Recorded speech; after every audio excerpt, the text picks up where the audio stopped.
लोग तो बोलने वाले की, वक्ताओं की उपासना करते हैं, लेकिन वो तो ब्रह्म नहीं। आगे कहा, यन मनसा न मनुते ये ना होर मनोमतम तदेव ब्रह्म त्वम विद्धि न इदम यदिनु उपासते। जो मन से मनन नहीं करता, परंतु जिसके द्वारा मन मनन करता है, उसको तो ब्रह्म जान, जिसकी लोग उपासना करते हैं वह नहीं। जो मन से मनन नहीं करता, कौन मनन नहीं करता? ईश्वर। क्यों नहीं करता? मन ही नहीं है। मन किसके पास है? मनुष्य के पास। इसलिए मनुष्य को क्या कहा महर्षि जी ने कि जो मननशील हो। शब्द का अपना अर्थ है, अपना गौरव है, अपने भाव है। मनुष्य उसी को समझना जो मननशील हो, स्व आत्मा, दूसरों के सुख दुख को समझे। महर्षि दयानंद जी कहते हैं, यानी हमारे पास मन है और इसीलिए तो हम मनुष्य हैं। हमारा मनुष्य होना तब ही सार्थक है कि जब हम मन से मनन करें, और यदि हम मन से मनन नहीं करते तो मनुष्य रूप में हम कौन हैं? पशु हैं, जानवर हैं। तो कह रहे हैं कि जो मन से मनन नहीं करता, परंतु जिसके द्वारा मन मनन करता है, ईश्वर का मन नहीं है। कितनी बड़ी बात है। देखो, एक व्यक्ति ने गीत लिखा, दुनिया बनाने वाले क्या तेरे मन में समाई, काहे को दुनिया बनाई। अब मन जड़ है या चेतन? मन जड़ है। मन की आवश्यकता किसे है? जीवात्मा को या परमात्मा को? मन की आवश्यकता जीवात्मा को है, परमात्मा को मन की आवश्यकता नहीं, बुद्धि की आवश्यकता नहीं। उसे मनुष्यों के समान किसी भी सूक्ष्म शरीर की, स्थूल शरीर की आवश्यकता नहीं, अपनी बातों को कहने के लिए, अपने काम कराने के लिए उसे अन्य किसी साधन की अपेक्षा है ही नहीं। तो देखो, ईश्वर के मन नहीं है। कैसी बात है। ईश्वर के यहां बुद्धि तत्व नहीं है। जो बुद्धि तत्व जीवात्मा के पास है, वो बुद्धि तत्व ईश्वर के पास नहीं, और ना ही वो मन तत्व, ना ही वो अहंकार तत्व ईश्वर के पास है। क्योंकि ये तो सब के सब प्रकृति के घटक हैं, प्रकृति से बने हुए हैं। और ये किसके लिए बनाए गए हैं? ये जीवात्मा के लिए बनाए गए हैं। तो ये भी विचारणीय है कि जब कोई व्यक्ति कहे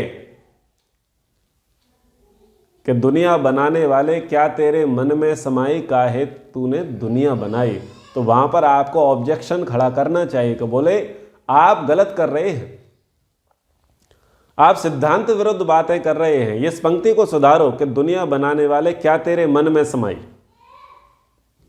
क्योंकि ईश्वर का मन है ही नहीं, वो मन वाला नहीं है। मन तो जड़ पदार्थ है। तो ऐसे हमें हर क्षेत्र में जाकर के बारीकियों से विचार करना पड़ेगा और फिर सत्य सिद्धांतों का प्रचार करना पड़ेगा। हर जगह हमें थोड़ा अलर्ट रहना पड़ेगा। तो ईश्वर जो है मनन नहीं करता, यानी उसका मन नहीं है, वो मन से मनन नहीं करता। मननशील है लेकिन मन से मनन नहीं करता। और जिसके द्वारा मन मनन करता है उसे तू ब्रह्म जान। तो मन किसके द्वारा मनन करता है, इस पर विचार करें, चिंतन करें। जैसे हमने पहले विचार किया कि किसकी प्रेरणा से मन विषय पर टूट पड़ता है, कौन है प्रेरक? क्या जीवात्मा मन को प्रेरणा देता है? मूलतः तो है ही ऐसा। मन का स्वामी जीवात्मा है, बुद्धि का स्वामी जीवात्मा है, अहंकार का स्वामी जीवात्मा है, ज्ञानेंद्रियों कर्मेंद्रियों का पंच महाभूत का स्वामी कौन है? जीवात्मा है ना। पर जीवात्मा ने मन ऐसा बनाया क्या? ये प्रश्न है।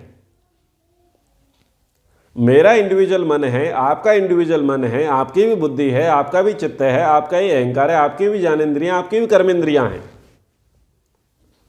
सॉफ्टवेयर जो मेरा है वैसा ही सॉफ्टवेयर आपका भी है, लेकिन उसमें ऐसा सामर्थ्य भरने वाले क्या आप हैं, क्या मैं हूं? नहीं, क्योंकि ना तो मन का निर्माता आप हैं, ना ही मन का निर्माता मैं हूं। मन का निर्माता कौन है? परमात्मा है। ईश्वर ने उसमें ऐसा सिस्टम फिट कर रखा है, जैसे कुछ सॉफ्टवेयर डिजाइनर होते हैं, वो ऐसे सॉफ्टवेयर बनाते हैं, वो अलग अलग डिवाइस में लग जाते हैं, फिर वो डिवाइस का ऑपरेटर जिस प्रकार से उसे ऑपरेट करता है वो सॉफ्टवेयर वैसे वैसे काम करने लग जाता है। हम इंडिविजुअल सत्ता है हमारी, हम जीवात्मा स्वतंत्र सत्ता वाले हैं, लेकिन हम सबको सॉफ्टवेयर प्रोवाइड करा दिए गए। एक ही कंपनी ने लॉन्च किया, उस कंपनी का नाम था ब्रह्म। ब्रह्म ने प्रकृति से वो सॉफ्टवेयर लॉन्च किए, मन दिया, बुद्धि दिया, चित्त दिया, अहंकार दिया, ज्ञानेंद्रियां, कर्मेंद्रियां दिया, सब दिया, और सबको एज इट इज दिया सॉफ्टवेयर। लेकिन सामर्थ्य भी ईश्वर ने दे दिया, मल्टीपर्पज सामर्थ्य उसके भीतर दे दिया। अब ऑपरेटर पर डिपेंड करता है कि वो उसे कैसे ऑपरेट करता है। जैसे मोबाइल कंपनी ने मोबाइल बना के दे दिया सबके लिए एक जैसा। मोबाइल में जितना सामर्थ्य है उस सामर्थ्य के अनुसार ही आप उसका प्रयोग कर सकते हैं, अन्यथा नहीं कर सकते। अब ऑपरेटर यानी मोबाइल धारक के पर डिपेंड करता है कि वो उसे कैसे यूज करेगा। तो यूज तो भले ही हम कर रहे हैं मोबाइल को, लेकिन क्या मोबाइल हमने बनाया? क्या मोबाइल का सॉफ्टवेयर हमने बनाया? नहीं बनाया। बस हम उसके कौन है? प्रयोक्ता हैं, हमने उसको खरीदा है। तो ऐसे ही मन के हम प्रयोक्ता हैं, मन के हम स्वामी हैं, लेकिन मन के क्रिएटर नहीं हैं, मन के मेकर नहीं हैं। मन में ऐसी क्वालिटी, ऐसी योग्यता, ऐसा सामर्थ्य परमात्मा ने भर के दिया है, इसी कारण से हम मन से ये सारे काम कर पाते हैं। इसीलिए ईश्वर से प्रार्थना करते हैं कि हमको मन की शक्ति देना, मन विजय करें, दूसरों की जय से पहले खुद को जय करें, क्योंकि मन ही मुख्य है। तो कह रहे जो मन से मनन नहीं करता, परंतु मन जिसके कारण से मनन करता है उसे तू ब्रह्म जान। हम ये माने, हम ये खोज करें, हम ये चिंतन करें कि हमारा मन किसके कारण से चल पड़ता है, इसके पीछे कौन है, इसका नियामक, नियंता, निर्देशक कौन है, इसका डायरेक्टर कौन है। तो उसमें निकल करके आता है वो ईश्वर है। यत् चक्षुषा न पश्यति येन चक्षुंसि पश्यति तदेव ब्रह्म त्वं विद्धि न एदम यदिदम उपासते। जो चक्षु से नहीं देखता परंतु जिसके द्वारा चक्षु देखती है उसी को तू ब्रह्म जान, जिसकी लोग उपासना करते हैं वह नहीं। ईश्वर के यहां नेत्र भी नहीं है, तो क्या वो देखता नहीं है? ईश्वर के यहां कान नहीं है, तो क्या वो सुनता नहीं है? ईश्वर के यहां पैर नहीं, तो क्या वो चलता नहीं है? ईश्वर के यहां मन नहीं, तो क्या वो मनन नहीं करता? बिन पद चले सुने बिनु काना, कर विधि कर्म करे विधि नाना। ऐसे करके चौपाई आती है और आगे उपनिषदों में श्लोक भी आते हैं। ईश्वर चक्षु से नहीं देखता, पर जिसके द्वारा चक्षु देखती है, यानी ईश्वर ना तो नेत्रों से देखा जा सकता, ना खुद वो हमारी तरह नेत्रों के द्वारा देखता है, लेकिन चक्षु जिसके कारण से देखती है उस कारण को यदि तुम जान लोगे तो तुम ब्रह्म को जान लोगे। बताओ हम किसके कारण देख पाते हैं? विचार करो, कैसे देखते हैं? हम देख पाते हैं सूर्य के प्रकाश के कारण। यदि प्रकाश नहीं होगा तो हम देख नहीं पाएंगे, हां या ना? नहीं देख पाएंगे। तो सूर्य किसने बनाया? बस ये तुम जान लोगे तो तुम किसे जान लोगे? ब्रह्म को जान लोगे। लोग कहते हैं कि ये भारतीय ऋषि तो ब्रह्मवादी थे लेकिन वैज्ञानिक नहीं थे, खोज नहीं थी। ये देखो वो सारी खोज कर दे रहे हैं कि आंख किसके कारण देखती है, कान किसके कारण सुनते हैं, वाणी किसके कारण बोलती है। वो उस कारण की खोज में लगे हैं और ये लोग कहते हैं कि ये लोग तो बावय हैं, इनके संस्कृत साहित्य में तो कुछ है ही नहीं, भंडार ही नहीं है। सोच के देखो कि वो कितनी बड़ी खोज पर लगे हुए हैं। और कब लगे थे? हजारों हजारों वर्षों पूर्व वो इस खोज में लगे हुए थे। तो लोग चक्षु की उपासना करते हैं, जो दिखाई देता है उसकी उपासना करते हैं। दिखाई क्या देता है? सुंदर पहाड़, तो लोग पहाड़ पूजते हैं। सुंदर पेड़ दिखता है तो लोग पेड़ों को पूजते हैं। अच्छी नदियां बहती हैं तो लोग नदियों को पूजते हैं। और लोग कारीगरी को पूजते हैं, अच्छे डिजाइन को पूजते हैं और सुंदर रूप को पूजते हैं और उसको क्या मानते हैं? ब्रह्म। उपनिषदकार कह रहा है कि जिसकी लोग उपासना करते हैं वो ब्रह्म नहीं है। लोग चक्षु की उपासना कर रहे हैं, जो दिखाई दे रहा है उसकी उपासना कर रहे हैं, उसी को ब्रह्म जान रहे हैं, उसी को ब्रह्म मान रहे हैं। पर ना, बोले जिसके कारण से आंखें देख रही हैं उस कारण को समझो, वो कारण ब्रह्म है। इसको बोलते हैं रिफ्लेक्शन। रिफ्लेक्शन, परावर्तन, परावर्तन क्रिया है ये। हम क्या कर रहे हैं कि बाहर की ओर देख रहे हैं और बाहर को ही देख करके मुग्ध हो रहे हैं। गाना सुन करके, भजन संगीत सुन करके, अच्छे भाषण सुन करके खुश हो रहे हैं, अच्छा बोल करके खुश हो रहे हैं, प्राण लेकर के खुश हो रहे हैं, अच्छे अच्छे संकल्प लेकर के खुश हो रहे हैं, अच्छा अच्छा रूप देख करके खुश हो रहे हैं और उसी की उपासना कर रहे हैं, उसी के लिए जी रहे हैं, उसी के लिए मर रहे हैं। लोग कितने दीवाने हैं पता है ना आपको? कोई रूपवान व्यक्ति दिख जाए तो छत से कूद पड़े। ऐसे बताते थे ना, देवानंद निकलते थे किसी जमाने में तो लोग छत से गिर पड़ते थे, ऐसे दीवाने हुआ करते थे।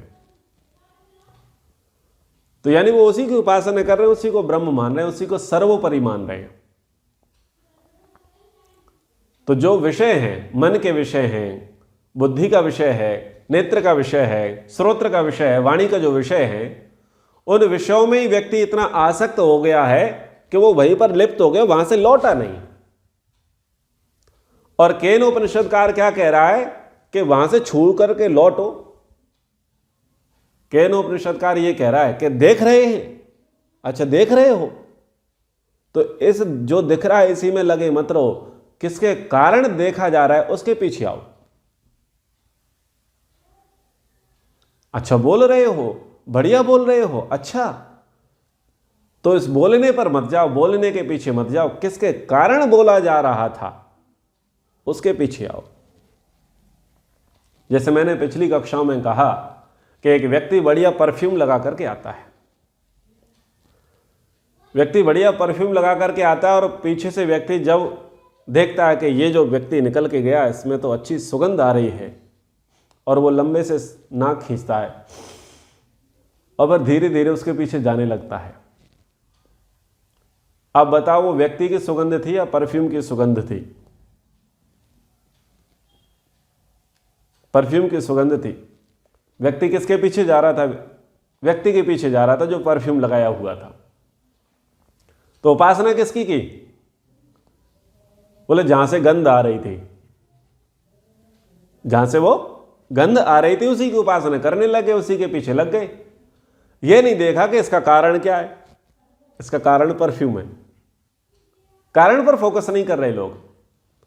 तो इतनी अच्छी उत्तम बातें यहां पर ऋषि अपने शिष्य को बता रहे हैं कि लोग जिसकी उपासना करते हैं वो ब्रह्म नहीं है, लोग जिसे देख करके मोहित हो रहे हैं, जिसके पीछे भाग रहे हैं, जिसके देख करके उनकी आंखें नहीं थक रही हैं, लोग उसे ब्रह्म मान करके बैठे हैं, उसी की उपासना करके बैठे हैं। अरे थोड़ा वहां से लौट करके आओ, थोड़ा देखो कि जिसने ये बनाया है उस कारीगर को ढूंढो, वो कारीगर इसका ब्रह्म है। चक्षु के द्वारा वो नहीं देखा जा सकता। आगे कहा यत् श्रोत्रेण न शृणोतु, यत् श्रोत्रेण न शृणोति येन श्रोत्रम इदम श्रुतम तदेव ब्रह्म त्वं विद्धि न इदम यदिदुम उपासते। जो श्रोत्र से नहीं सुनता, जिसके द्वारा श्रोत्र सुनते हैं, उसी को तू ब्रह्म जान। लोग जिसकी उपासना करते हैं वो ब्रह्म नहीं। ईश्वर कानों से नहीं सुनता,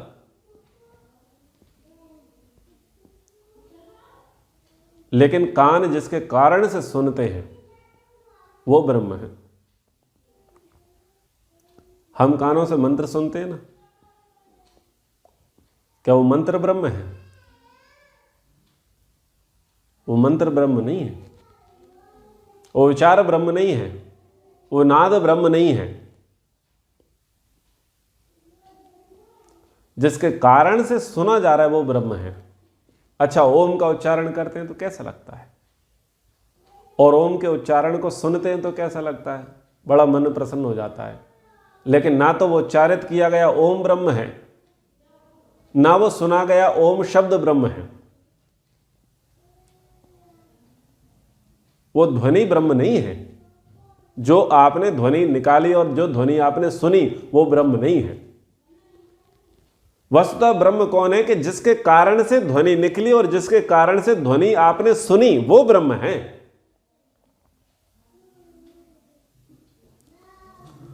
यत् प्राणेन प्राणिति येन प्राणः प्रणीयते तदेव ब्रह्म त्वं विद्धि न इदम यदिदुम उपासते। जो प्राण वायु से श्वास नहीं लेता, जिससे प्राण प्राणित हो रहा है, उसे तू ब्रह्म जान।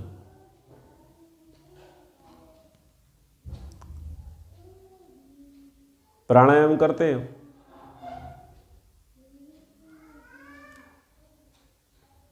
प्राणायाम ब्रह्म नहीं है, लेकिन प्राण जिसकी कृपा से चल रहा है वो ब्रह्म है। उपनिषदों में आगे पढ़ेंगे कि प्राण कैसे आया धरती पर। तो सूर्य की जो रश्मियां हैं, जो किरणें हैं, उस किरणों के साथ साथ प्राण आता है और वो प्राण हमारे वायुमंडल में फैल करके हमको प्राण देता है, उससे हमारे प्राण चलते हैं। यानी इस प्राण का कारण सूर्य है, पर सूर्य का कारण, सूर्य का कारण ब्रह्म है। हाँ, तो यहां पर प्रथम खंड में 5 प्रश्न किए गए कि गुरुजी से पूछा शिष्य ने कि गुरुजी ये बताइए कि मन किसकी प्रेरणा से विषय पर टूट पड़ता है? नेत्र किसकी प्रेरणा से देखते हैं? चक्षु किसकी प्रेरणा से देखते हैं? और कान किसकी प्रेरणा से सुनते हैं? वाणी किसकी प्रेरणा से बोलती है? कृपा करके मुझे बताइए। तो गुरुजी ने कहा कि वो तो कान का भी कान है, वाणी का भी वाणी है, नेत्र का भी नेत्र है, प्राण का भी प्राण है। ना उस तक वाणी पहुंच सकती, ना आंखों के द्वारा देखा जा सकता, ना कानों के द्वारा वो सुना जा सकता है। वस्तुतः मन जिससे काम करता है, जिसके कारण काम करता है, वो ब्रह्म है। प्राण जिसके कारण चल रहे हैं वो ब्रह्म है। नेत्र जिसके कारण देख रहे हैं वो ब्रह्म है। और वाणी जिसके द्वारा बोली जाती है वो ब्रह्म है। तो अभी प्रथम खंड में इन 5 प्रश्नों के उत्तर यहाँ पर हुए हैं। आगे और भी इस पर हम विचार करेंगे।